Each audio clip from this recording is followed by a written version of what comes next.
הגוזלים שלי עזבו את הקר, פרסו כנפיים ועפו,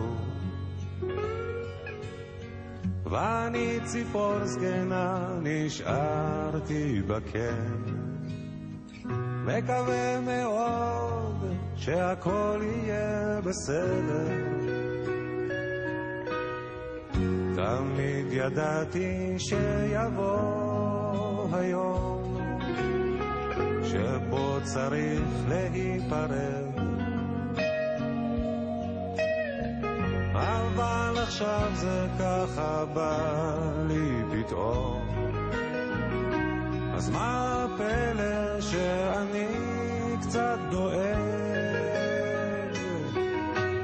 גוף גוזל חתוך את השמיים, טוס לאן שבא לך,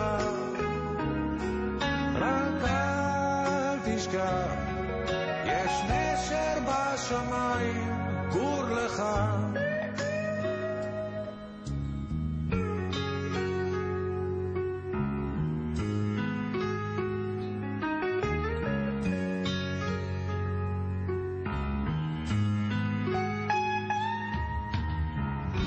עכשיו נשארנו לבדנו בקר, אבל אנחנו ביחד.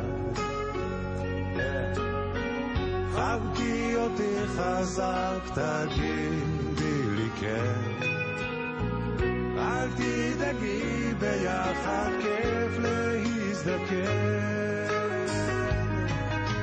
גוף גוזל חתוך את השמיים, טוס לאן שבא לך,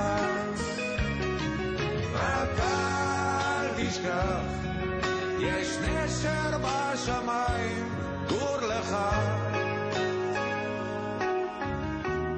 אני יודע שככה זה בטבע,